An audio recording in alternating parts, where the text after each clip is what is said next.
അപ്പോൾ നമ്മൾ ഒടുവിൽ പ്രതീക്ഷിച്ചതുപോലെ തങ്കപ്പൻപിള്ള തന്നെ രംഗത്തിറങ്ങി പാറ്റയെ ഓടിക്കാനായിട്ട്. പാറ്റ വലിയ ബഹളമൊക്കെ ആയിരുന്നു. ഇത് സംഭവിച്ചത് എന്താണെന്ന് കൃത്യമായിട്ട് ഞാൻ നിങ്ങളോട് പറയാം.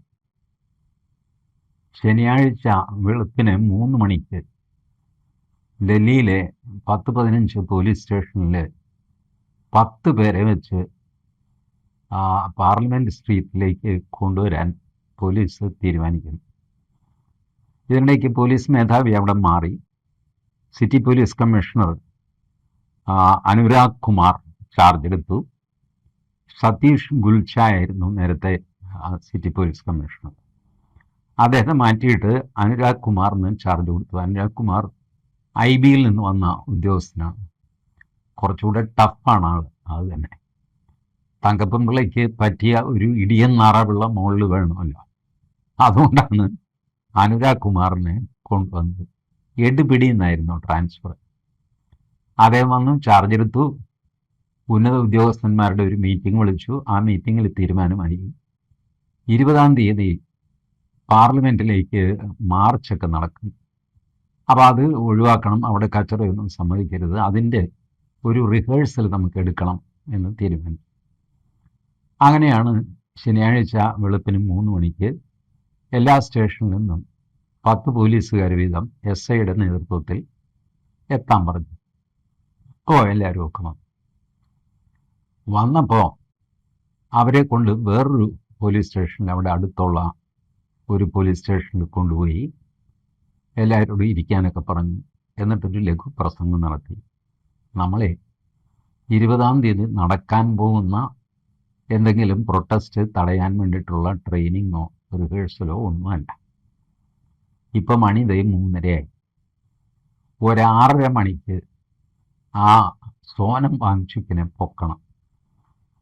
ചെവി അറിയാതെ നിങ്ങൾ പോവുക, അയാളെ 30 സെക്കൻഡ് കൊണ്ട് തുണിയിൽ പൊതിഞ്ഞ് ആംബുലൻസിൽ കയറ്റി നേരെ ആശുപത്രിയിൽ കൊണ്ടുപോവുക. ഇതാണ് ഡ്യൂട്ടി. അപ്പോൾ 3:30 മണിക്കാണ് ഇത് പറയുന്നത്. 6:30 മണിക്ക് ഓപ്പറേഷൻ നടത്തണം. അവിടെ നിന്ന് ആരെങ്കിലും വിളിച്ചു പറയുകയോ ലീക്ക് ചെയ്യുകയോ ഒക്കെ ചെയ്താൽ പ്രശ്നമാണ്. ഇതിന് കാര്യം എന്താണെന്ന് വെച്ചാൽ, ഇത് ഒരാഴ്ച മുമ്പ് ഇങ്ങനെ ഒരു പ്രോഗ്രാം പോലീസ് പ്ലാൻ ചെയ്തിരുന്നു. അത് പോലീസിൻ്റെ കയ്യിൽ നിന്ന് തന്നെ അറിയാതെ, മനഃപൂർവ്വമൊന്നുമല്ല, അറിയാതെ ലീക്കായി. അപ്പോൾ പ്രോഗ്രാം ക്യാൻസൽ ചെയ്തു. ഇത്തവണ ലീക്ക് ആവാതിരിക്കാൻ വേണ്ടിയിട്ടാണ് ഈ 3:30 മണിക്ക് വിളിച്ച് അനൗൺസ്മെൻറ്റ് നടത്തിയത്. അപ്പോൾ പോലീസുകാർ നേരെ അവിടെ നിന്ന് ഈ ജന്തർ മന്ദറിലേക്ക് പോയി. 6:30 മണി, 6:15, 6:30 ആയപ്പോൾ പോലീസുകാരവിടെ എത്തി. കുറേ പേര് സിവിൽ ഡ്രസ്സിലാണ്. അപ്പോൾ ഇവർക്കൊരു നിർദ്ദേശം കൂടെ കൊടുത്തിരുന്നു, ഇയാളെ എടുത്തുകൊണ്ട് പോകുന്നത് ആരും കാണരുത്. അപ്പോൾ തങ്കപ്പൻപിള്ള ചോദിച്ചു, അതെങ്ങനെയാണ് സാറേ? കണ്ടാൽ തന്നെ എന്താ? എൻ്റെ പിള്ളേച്ച ഒന്നും പറയുന്നത് ഇതൊക്കെ മീഡിയയിലൊക്കെ വന്ന് ഇൻ്റർനാഷണൽ കച്ചറയാകുന്ന ഏർപ്പാടാണ്. ആയിക്കോട്ടെ, അവന്മാരെന്ത് കച്ചറ ഉണ്ടാക്കാൻ? ഒന്നും മിണ്ടാതിരി, ഞാൻ പറയുന്നത് കേൾക്കാം. വെളുത്ത ബെഡ്ഷീറ്റ്, ഈ ആശുപത്രിയിലൊക്കെ ഉള്ള ജാതി വെളുത്ത ബെഡ്ഷീറ്റ് ഒരു 4-5 എണ്ണം കയ്യിൽ കരുതിക്കും. അതുകൊണ്ട് താൽക്കാലിക ഒരു മറ പോലെ പിടിച്ചിട്ട് അതിനകത്ത് വെച്ച് വേണം ഈ പണ്ടാരക്കാലിനെ പൊക്കിയെടുത്ത് ആംബുലൻസിൽ എത്തിക്കാൻ. ആംബുലൻസിലെത്തിയാൽ ആംബുലൻസ് കൃത്യം 10 മിനിറ്റ് കൊണ്ട് സഫ്ദർജംഗ് ആശുപത്രിയിൽ എത്തും. അല്ല, അപ്പോൾ റാം മനോഹർ ലോഹ്യ ആശുപത്രിയിലല്ല, അതൊരു നോഡൽ ഹോസ്പിറ്റലാണ് റാം മനോഹർ ലോഹ്യ. അവരെ അറിയിക്കുക, അവർ ഏത് ആശുപത്രിയിൽ കൊണ്ടുപോകണം എന്ന് നിർദ്ദേശിക്കും. ഇതാണ് അതിൻ്റെ ചിട്ട. അപ്പം ഞങ്ങൾ അവരോട് സംസാരിച്ചു. അവർ പറഞ്ഞു, സഫ്ദർജംഗിലേക്ക് വിട്ടോ ചേട്ടാ, അവിടെ എല്ലാ ഏർപ്പാടും ചെയ്തേക്കാം എന്ന് പറഞ്ഞിട്ടുണ്ട്. അപ്പോൾ അതുകൊണ്ട് നിങ്ങൾ കൂടുതലൊന്നും ആലോചിക്കേണ്ട, ഈ കക്ഷിയെ എടുത്തിട്ട് സഫ്ദർജംഗിൽ എത്തിക്കുക, ഇത്രയേ ഉള്ളൂ. പിന്നെ ഉടയരുത്, പുരാവസ്തുവായിട്ട് വരികയാണ്. ഒരു 59 വയസ്സുണ്ട്, 60 വയസ്സ് ആകാറാകുന്നു. നിരാഹാരം കിടക്കുകയായിരുന്നു എന്നും പറയുന്നു. ആർക്കറിയാൻ ആഹാരം കഴിച്ചോ ഇല്ല എന്നൊക്കെ. ഏതായാലും ഒരു മെഡിക്കൽ ടെസ്റ്റൊക്കെ നടത്തിയിട്ട് നേരെ സഫ്ദർജംഗിൽ കൊണ്ടുപോയി അവിടെ അഡ്മിറ്റ് ചെയ്യുക. അവിടുത്തെ കാര്യം പിന്നെ അവിടെ ഡോക്ടർമാർ നോക്കിക്കോളും. തങ്കപ്പൻപിള്ള പറഞ്ഞു, ഇത്രയും വലിയ നാടകത്തിനൊന്നും ആവശ്യമില്ല. ഞാൻ എൻ്റെ കൂടെ ദേ ഈ നാരായണനെയും തന്നാൽ മതി, ഞങ്ങൾ പോയി ഈ കാര്യങ്ങളൊക്കെ സാധിച്ചിട്ട് വരാം. തങ്കപ്പൻ പിള്ളേ പഴയ കാലമൊന്നുമല്ല, താൻ വിചാരിക്കുന്ന പോലെ പണി നടക്കില്ല. നടക്കില്ലെങ്കിൽ വേണ്ട, എന്താന്ന് വെച്ചാൽ ഞാൻ പറഞ്ഞ പോലെ ചെയ്തേക്കാം. അറ്റൻഷനിൽ നിന്നൊരു സല്യൂട്ടൊക്കെ അടിച്ച് തങ്കപ്പൻ പിള്ള. പുള്ളിക്ക് അത്ര വലിയ മനസ്സൊന്നും ഉണ്ടായിരുന്നില്ല. ഇതൊക്കെ ഈ നാടകത്തിൻ്റെ ആവശ്യമൊന്നുമില്ല. ഇവരവിടെ പോയിട്ട് ഒരൊറ്റ വരട്ടെ, മര്യാദയ്ക്ക് ആംബുലൻസ് കയറുക എന്ന് പറഞ്ഞു കഴിഞ്ഞാൽ ചൂല് പോലെ ഒന്നും കയറിപ്പോവും. ഇതാണ് തങ്കപ്പൻ പിള്ളയുടെ പണി. അല്ലാതെ ഇവനെ പൊക്കിയെടുക്കുകയൊന്നും വേണ്ട, അവൻ തന്നെ കയറിപ്പോവും. എന്ത് വാങ്ങിക്കോട്ടെ. അവിടെ ചെന്ന് കർട്ടനൊക്കെ പിടിച്ച് ഇവനെ പൊക്കിയെടുത്ത് ആംബുലൻസിൽ കൊണ്ടുപോയി. അവിടെ ആരും ഉണ്ടായിരുന്നില്ല. നമ്മുടെ ഈ വീരനുണ്ടല്ലോ, അഭിജിത്ത് ദീപെ, അവനവിടെ തൊട്ടടുത്തൊരു വീട്ടിൽ, അത് MP-യുടെ വീടാണെന്നും പറയുന്നു കേട്ടോ. ഏതായാലും നല്ല സൗകര്യമുള്ള വീട്. അവിടെയാണ് ഈ ആശാൻ്റെ ഉറക്കം. അപ്പോൾ ആ ഫ്ലാറ്റിൻ്റെ ഉടമസ്ഥൻ ഒരാളുണ്ട്. അയാൾ ഒരു 3 ദിവസം മുമ്പ് ഡൽഹി പോലീസിന് പരാതി കൊടുത്തിരുന്നു. ഞാൻ വാടകയ്ക്ക് കൊടുത്ത ഒരു ഫ്ലാറ്റിൽ പരിചയമില്ലാത്ത ഒരുപാട് ചെറുപ്പക്കാർ വരുന്നു പോകുന്നു. നേരം വെളുത്ത് കഴിയുമ്പോൾ വാതിലിന് പുറത്ത് ഡസ്റ്റ്ബിന്നിൽ ബിയറിൻ്റെ കുപ്പികളൊക്കെ കിടക്കുന്നു. എന്തൊക്കെയോ കലാപരിപാടി നടക്കുന്നു. വാടകയ്ക്ക് കൊടുത്തു പോയതുകൊണ്ട് എനിക്കൊന്നും ചോദിക്കാനും പറ്റുന്നില്ല. അത് ശരി, ഞങ്ങൾ നോക്കാം. ഇവർ നോക്കിക്കഴിഞ്ഞപ്പോൾ ഈ അഭിജിത്ത് ദീപയും കൂട്ടരും നേരം സന്ധ്യയാകുമ്പോൾ അവിടെ പോയി കിടന്നാണ് വെള്ളമടിയും ഉറക്കവും ഭക്ഷണവും. ഈ പറഞ്ഞ സോനം വാങ്ചുക്ക് ഇവിടെ പട്ടിണി നടക്കുന്നു. സോനം വാങ്ചുക്കിന് മെല്ലെ ഇത് കള്ളത്തരമാണെന്ന് മനസ്സിലായി. ഇയാൾ നിരാഹാരം കിടന്നും പോയി. ഇനിയിപ്പോൾ എന്ത് ചെയ്യും? ആകെ പുലിവാലായി. അപ്പോൾ കേന്ദ്ര സർക്കാർ ആരെങ്കിലും വരണം, സംസാരിക്കണം എന്നൊക്കെ പറഞ്ഞിട്ട് ആവശ്യമുണ്ടായി. ഇപ്പോൾ കേന്ദ്ര സർക്കാർ വന്ന് സംസാരിച്ചു കഴിഞ്ഞാൽ ഇയാളിത് അവസാനിപ്പിക്കാൻ പോകുന്നു? ഇല്ലല്ലോ, ഒരു കട്ട കൂട്ടി വയ്ക്കുകയുള്ളൂ. കേന്ദ്രം വന്നു അല്ലേ, എനിക്കറിയാം, എന്നെ പേടിയുണ്ട് എന്നൊക്കെ പറയും. ഇതേ പണ്ട് ഒരു കാക്ക മഹാരാജാവിൻ്റെ മുറ്റത്ത് ഒരു മാലയുടെ കൊളുത്തോ മറ്റോ കിടപ്പുണ്ടായിരുന്നു. അപ്പോൾ സ്വർണത്തിൻ്റെ, ആരോ ശ്രദ്ധിക്കാതെ കിടന്നു പോയതാണ്. കാക്ക അവിടെ മതിലിരുന്നിട്ട് രാജാവിനെ ശകാരിക്കാൻ തുടങ്ങി. കിടക്കുന്ന കണ്ടില്ലേ, രാജാവിന് വല്ല ദണ്ണമുണ്ടോ, സ്വർണത്തെ വെച്ചില്ലേ, നാട്ടുകാരെ കഷ്ടപ്പെടുന്ന താന്നൊക്കെ പറഞ്ഞിട്ട് ഈ കൊളുത്തും കൊത്തിയെടുത്തിട്ട് കാക്ക കാലിൽ പിടിച്ചിട്ട് മതിലിരുന്നിട്ട് രാജാവിനെ ചീത്ത പറയാൻ. രാജാവ് ഭടന്മാരോട് പറഞ്ഞു, ആരുടെ ആ കാക്ക കിടന്ന് വെള്ളം വീഴുന്നത്, പിടിച്ചോണ്ട് പാടാൻ. ഇവർ പിടിക്കാൻ ചെന്ന് കഴിഞ്ഞപ്പോൾ കാക്ക ഈ കൊളുത്ത് അവിടെ ഇട്ടിട്ട് കാക്ക പറന്നു. ഇവർ കൊളുത്തെടുത്തുകൊണ്ട് പോകുന്നു. കാക്ക തിരിച്ചു വന്നു. അങ്ങനെയാണല്ലോ കാക്കയുടെ സ്വഭാവം. കാക്ക തിരിച്ചു വന്ന് മതിലിൻ്റെ പുറത്തിരുന്നിട്ട്, ആരും എൻ്റെ സ്വർണം തട്ടിക്കൊണ്ടുപോയി രാജാവ്, രാജാവിന് സ്വർണം ഇല്ലാത്ത ആളാണോ, എന്തിനാണ് എനിക്ക് കിട്ടിയൊരു കഷ്ണം സ്വർണം, അതെങ്കിലും എനിക്ക് ഇരുന്നതിന്, മഹാഭാവി ഇതൊക്കെ അവൻ്റെ പെണ്ണുമ്പിള്ളയ്ക്ക് താലി പണിയാനായിട്ട്, തമ്പുരാട്ടിക്കൊരു താലി പണിയുവാൻ തമ്പുരാൻ എൻപണം തട്ടിപ്പറിച്ച് തട്ടിപ്പറിച്ച് തട്ടിപ്പറിച്ച് തമ്പുരാൻ എൻപണം തട്ടിപ്പറിച്ച്. മഹാഭാഗ്യ ശല്യമല്ലോ. നേരെ ഉച്ചയായതിൻ്റെ കാകാന്ന് പറഞ്ഞുള്ള നിലവിളി. രാജാവ് പറഞ്ഞു, കൊടുത്തേറാ, മനുഷ്യന് സ്വസ്ഥതയുണ്ടാവട്ടെ. ഉടനെ ഭടന്മാര് ഈ കൊളുത്ത് കാക്കയ്ക്ക് തിരിച്ചെറിഞ്ഞു കൊടുത്തു. കാക്ക അത് കൊത്തിയെടുത്തിട്ട് കാക്ക പുറത്ത് നിൽക്കുന്നു. അപ്പം എന്നെ പേടിയുണ്ട്, വെറുതെ അല്ല, രാജാവെന്നൊക്കെ പറഞ്ഞാണ് ഞാൻ വരട്ടിയപ്പോൾ വരണ്ട കണ്ടോ, എൻ്റെ അടുത്ത് ഈ കളിയൊന്നും നടക്കില്ല. നിങ്ങൾ ഭടനാണ് കിടനാണെന്നൊക്കെ പറഞ്ഞിട്ട് പുള്ളിയോ ഒന്നുമില്ല, ഞാൻ വരട്ടിയപ്പോൾ വരണ്ടു പോയണ്ടില്ലേ, എൻ്റെ സ്വർണം തിരിച്ചതെന്ന് കണ്ടില്ലേ, ഇത്രയേ ഉള്ളൂ ഈ രാജാവ്. എന്ത് ചെയ്യുമെന്ന് പറഞ്ഞു. ഇതുപോലെ പണ്ടത്തെ കഥയിൽ കാക്കയാണ്, ഇപ്പം ഇത് പാറ്റയാണ്. പാറ്റയെ തൊട്ട് കഴിയും പാറ്റ വാളം വയ്ക്കും. ഉത്തരവാദിത്തമില്ല, ഇതാണ്. എൻ്റെ അടുത്ത് ചർച്ചയ്ക്ക് വന്നാൽ പോലും ഞാൻ സംസാരിക്കുകയില്ല, മോദിയോട് വരാൻ പറ എന്നൊക്കെ പറഞ്ഞിട്ട്.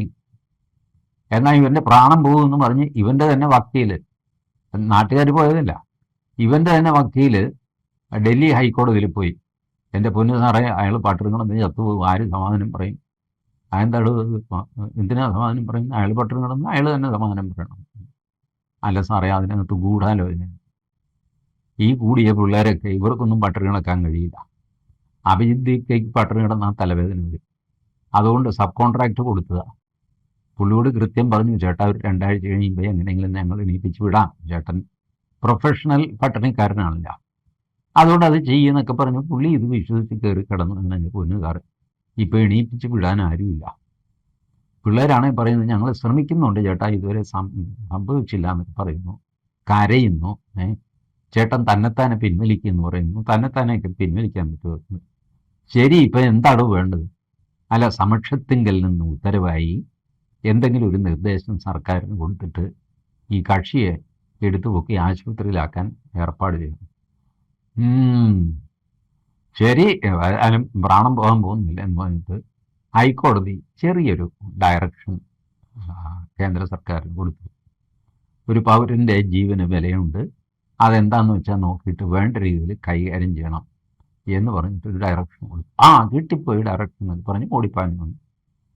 അത് കഴിഞ്ഞപ്പോൾ പിന്നെ നമ്മുടെ തങ്കപ്പൻപിള്ള ടീമിനൊന്നും കൂടെ ഉഷാറായല്ലോ. ഹൈക്കോടതിയുടെ വിധിയും കൂടെ പോയി പൊക്കിയെടുത്തു. ഈ ദീപ് കേക്ക് ഇത് അറിഞ്ഞ് വിളിച്ചൊക്കെ വന്നു കഴിഞ്ഞപ്പോൾ ദീപ് കേക്ക് പുറത്തിറങ്ങുന്നില്ല. ദീപ് കെ പടിയിറങ്ങി താഴെ വന്നു കഴിഞ്ഞപ്പോൾ പോകാൻ പറ്റില്ല എന്ന് പറഞ്ഞിട്ട് അവിടെ ചൗധരി, ഗുപ്ത ഇവരെയൊക്കെ നിൽക്കുന്നു, മുറുക്കാനൊക്കെ തിന്നിട്ട് ഇങ്ങനെ എവിടെ പോകണ്ട, കൊച്ചു വെളുപ്പാൻ നൽകി പോയി കിടന്നുറങ്ങടാ എന്ന് പറഞ്ഞു. അല്ല, ഞങ്ങളുടെ ആളെ അറസ്റ്റ് ചെയ്തു. ആളെ അറസ്റ്റ് ചെയ്ത് നീ എന്തിനാ ഓടുന്നു? എടാ, അയാൾ പോയി, അയാൾ സഫ്ദർജംഗ് ആശുപത്രിയിലാണ്. നീ ഒരു കാര്യം ചെയ്യും, കുളിച്ച് ഷേവൊക്കെ ചെയ്ത് ഐശ്വര്യമായിട്ട് സഫ്ദർജംഗിലേക്ക് വിട്ടോ, ഇപ്പം പുറത്തിറങ്ങുണ്ടാകും. ഒടുവിൽ അച്ചാപറ്റിയൊക്കെ പറഞ്ഞ് കരഞ്ഞ് ഇവന്മാരൊന്നും കുളിക്കുകയുമില്ല തന്നെ. അവസാനം അന്ന് ഈ അഭിജിത്ത് ദീപ് ശനിയാഴ്ച രാവിലെ ഒന്ന് കുളിച്ചു. എന്തുവാണ് കാരണം, കുളിച്ചില്ലെങ്കിൽ പുറത്തിറങ്ങാൻ സമ്മതിക്കില്ല എന്നാണ് പോലീസുകാർ പറഞ്ഞത്. അങ്ങനെ ഒരു പോലീസുകാർ അഭിജിത്ത് ഇവൻ ഓടി ഇവിടെ പന്തലിൽ വന്നു. പന്തലിൽ വന്നപ്പോൾ ശുദ്ധശൂന്യം. ബാക്കി കുറേ പിള്ളേരും അവരും ബഹളമൊക്കെ നടക്കുന്നു. വന്ന ആവേശത്തിന് ഇവൻ പറഞ്ഞു, എന്നാൽ ഇനി ഞാൻ നിരാഹാരമിരിക്കാൻ പോകണം. സംഗതി ഗംഭീരം. നിരാഹാരിക്കാൻ ആളെ കിട്ടിക്കഴിഞ്ഞാൽ ഇനി എരികേറ്റാനായിട്ട് ആളിഷ്ടം പോലെ ഉണ്ട്. ചാപ്പാട് കഴിച്ചിട്ട് അവിടെ പാട്ട് പാടുക, തുള്ളുക, കളു കുടിക്കുക, വ്യഭിചരിക്കുക, ഇതിനൊക്കെ ആളിഷ്ടം പോലെ ഉണ്ട്. അപ്പോൾ വന്നു നമ്മുടെ യോഗേന്ദ്ര യാദവ് വന്നു. ഈ ചെറുക്കൻ കരഞ്ഞുപോയി, കിടുകിടാ കരയുന്നു. യോഗേന്ദ്ര യാദവ് പറഞ്ഞു, മോനെ നീ കരയണ്ട, ഞാനിവിടെ വന്നില്ല, എന്താ കാര്യം ചോദിച്ചു. ഇവന് സങ്കടം നയിക്കാൻ പറ്റുന്നില്ല, കാരണം അവരാവേശത്തിന് പറഞ്ഞുപോയി, പട്ടിണി കിടക്കുമെന്ന് പറഞ്ഞുപോയി. ഇപ്പം ഇനിയിപ്പോൾ വെച്ച കാല് പുറകോട്ട് എടുക്കാൻ പറ്റുമോ? കുടുങ്ങിപ്പോയില്ലേ? അതാണ് ഇവൻ്റെ സങ്കടം. അപ്പോൾ യോഗേന്ദ്ര യാദവ് പറഞ്ഞു, പുള്ളി ഈ ആന്തോളൻ ജീവിയാണ്, ഇത് തന്നെയാണ് പണി, വല്ലവനെയും ചാട്ടക്കേറ്റിട്ട് മാറിക്കളയുക, ഇതാണ് യോഗേന്ദ്ര യാദവ് ചെയ്യുന്നത്. അതുപോലെ ഇയാളെ കൊണ്ടുവന്ന് പട്ടിണിക്ക് ഇട്ടു. വാങ്ചുക്കിനെ ചുക്ക് കൊണ്ടുപോയി ഇപ്പം മഞ്ഞളിനെ പട്ടിണിക്ക് ഇട്ടു. ഇപ്പം മഞ്ഞൾ കിടന്ന് കരയുന്നു. ഇതാണ് അഭിജിത്ത് ദീപ്. അപ്പോൾ ഇനി എന്തെങ്കിലും അഭിജിത്ത് ദീപ് എന്തെങ്കിലും ചെയ്യുമായിരിക്കും. 20-ാം തീയതി ഇവരെല്ലാം കൂടെ എടുത്തു പിടിച്ച് പാർലമെൻറ്റിന് നേർക്ക് വലിയ ജാഥ നടത്തും എന്നാണ് പറഞ്ഞിരിക്കുന്നത്. അവിടെ ഈ കലാപരിപാടി അനുവദിക്കാറില്ല. പാർലമെൻറ്റിന് നേർക്ക്, രാഷ്ട്രപതി ഭവന് നേർക്ക് ഒന്നും ജാഥ നിങ്ങൾക്ക് നടത്താൻ പറ്റില്ല. ഇവിടെയുള്ള പോലെ അവിടെ ബ്ലോക്ക് ചെയ്തിട്ട് ജലപീരങ്കി ചീറ്റുകയോ അങ്ങനെയൊന്നുമല്ല. ആ പ്രദേശത്ത് അടുപ്പിക്കില്ല. അത് തന്നെ ഇതൊക്കെ മുളയിലേ നുള്ളിക്കളയും. ഇവിടെ സെക്രട്ടേറിയറ്റിൻ്റെ വടക്കേ ഗേറ്റിൽ വന്നു കഴിയുമ്പോൾ അവിടെ 2 ബാരിക്കേഡ് വെച്ചിട്ട് അത് പിടിച്ച് കുലുക്കും. 4 കുലുക്ക് കഴിയുമ്പോൾ ജലപീരങ്കി വെള്ളം ചീറ്റും, എല്ലാവരും നനഞ്ഞു കുളിച്ച് വീട്ടിൽ പോകും. ഇതാണ് കേരളത്തിൽ നടക്കുന്ന സമരം. അവിടെ അങ്ങനെയൊന്നുമല്ല. അത് സെക്രട്ടേറിയറ്റിൻ്റെ പരിസരത്തിൽ എത്താൻ പറ്റില്ല, ആ റോഡിൽ പോലും കയറാൻ പറ്റില്ല, സകല സ്ഥലത്തും ബ്ലോക്ക് ചെയ്ത് നാശമാക്കും. ഇതാണ് പാർലമെൻറ്റ് കൂടുമ്പോഴുള്ള അവസ്ഥ. അപ്പോൾ ഏതായാലും തിങ്കളാഴ്ച ഒരു മാമാങ്കമാണ് എല്ലാവരും പ്രതീക്ഷിക്കുന്നത്. നമ്മുടെ ഇവർക്ക് കമ്മ്യൂണിസ്റ്റുകാരാണ് ഇപ്പോൾ സമരം ഏറ്റെടുത്തിരിക്കുന്നത്. അല്ലാതെ കോക്രോച്ചും ഗീക്രോച്ചും ഒന്നുമില്ല. അതൊക്കെ ഹിറ്റടിച്ച് കഴിഞ്ഞപ്പോൾ അത് പോയി. ഇപ്പം ശുദ്ധ മറ്റേ ഐസ എന്ന് പറഞ്ഞിട്ട് നക്സലേറ്റുകളിലെ വിദ്യാർത്ഥി സംഘടന, അവരുടെ ഒരു 10-30 പേരുണ്ട്. SFIക്കാരുണ്ട് ഒരു 10-40 എണ്ണം, ഒക്കെ ചേർത്തിട്ടൊരു 150 എണ്ണം. പിന്നെ ഈ 150-ൽ ഒരു 50 എണ്ണം വഴലൂർ ദേവസ്വം പ്രസിഡന്റുമാരാണ്. ഏത് സമരത്തിന് എന്ത് അലമ്പ് എവിടെയുണ്ടോ അവിടെ അവർ കൂടും. നിങ്ങൾ നോക്കിക്കോ, തിരുവനന്തപുരത്ത് പുത്തിരിക്കണ്ടം മൈതാനിയിൽ അലമ്പ് സമരം എന്ന് പറഞ്ഞിട്ട് സോഷ്യൽ മീഡിയയിൽ അനൗൺസ് ചെയ്യുക. അതിനൊരു 150-200 പേര് വരും, വെറുതെ അലമ്പുണ്ടാക്കാൻ. എന്തിനാന്ന് ചോദിച്ചു കഴിഞ്ഞാൽ ചുമ്മാ എടുത്ത് രാവിലെ മുതൽ എന്തെങ്കിലും മുദ്രാവാക്യമൊക്കെ വിളിച്ചിട്ട് മോദി രാജിവെക്കണം എന്ന് പറയുക, എൻ്റെ അവകാശമാണ്, ഭരണഘടന ഞാൻ അംബേദ്കർ സിന്ദാബാദ് എന്നൊക്കെ പറഞ്ഞാൽ അങ്ങോട്ട് ബഹളക്ക് ഉച്ചയ്ക്ക് ഊണ് പാക്കറ്റിൽ വരും. അത് ആരാ കൊടുത്തേക്കുന്നത്? ഇതൊക്കെ ഫൈനാൻസ് ചെയ്യാൻ കമ്പനികളുണ്ടാവില്ല, അവരൊക്കെ ചെയ്യുന്നതാണ്. ഇതിൻ്റെ ഡീറ്റെയിൽസൊക്കെ കേന്ദ്ര സർക്കാർ എടുത്തുകൊണ്ടിരിക്കുകയാണ്. അധിക ദിവസം ഈ കലാപരിപാടി ഇങ്ങനെ കൊണ്ടുപോകാൻ പറ്റില്ല. ഏതായാലും ഇതിലും വലിയ പെരുന്നാളായിരുന്നു നമ്മളുടെ ഷഹീൻ ബാഗ് സമരം. മൊത്തം റോഡ് ബ്ലോക്ക് ചെയ്ത് 3 മാസം ബ്ലോക്ക് ചെയ്ത്. അത് കണ്ടിട്ട് കുലുങ്ങാത്ത ആളാണ് നരേന്ദ്രമോദി. ഇതിലും വലിയ പെരുന്നാൾ വന്നിട്ട് പാപ്പ പള്ളിയിൽ പോയിട്ടില്ല, പിന്നെയാണോടാ മക്കളെ ഈ കൊച്ചു വെള്ളിയാഴ്ചയ്ക്ക് എന്നാണ് മോദിയുടെ മനസ്സ്. അമിത്ഷാ ആണെങ്കിൽ സ്ഥലമില്ല, സ്ഥലത്തില്ല, അങ്ങേരെ തലയിൽ കയറണ്ട. അങ്ങേര് 17-ാം തീയതി തന്നെ ബംഗാളിൽ പോയി. ബംഗാളിലെ ഫെൻസ് ഉണ്ടല്ലോ, നമ്മൾ ബംഗ്ലാദേശ് അതിർത്തിയിൽ ഫെൻസ്, വേലി, മുള്ളുവേലി, അതിൻ്റെ സൂപ്പർവിഷൻ, അതിൻ്റെ ചർച്ച, അത് ഇത് 110 പണിയാണ്. പുള്ളി ഇനി 19-ാം തീയതി വൈകുന്നേരമേ തിരിച്ചു വരുള്ളൂ. 20-ാം തീയതി ലോക്സഭ തുടങ്ങുകയാണ്. ലോക്സഭയിലെ ബില്ലിൻ്റെ കാര്യം ഞാൻ മിനിഞ്ഞാന്ന് നിങ്ങളോട് പറയുകയും ചെയ്തു, ഇങ്ങനെയൊക്കെയാണ് സംഭവിക്കാൻ പോകുന്നത്. അപ്പോൾ ഏതായാലും 20-ാം തീയതി സംഭവ ബഹുലമായിരിക്കും എന്ന് നമുക്ക് വിചാരിക്കാം. ബഹുലമൊന്നും അല്ലെങ്കിലും എന്തെങ്കിലും സംഭവമൊക്കെ ഉണ്ടാകും. നമുക്ക് കാണാൻ കെട്ടുകാഴ്ചയാണല്ലോ ജനാധിപത്യം എന്ന് പറഞ്ഞാൽ. അപ്പോൾ നമുക്ക് കാണാം. Thank you.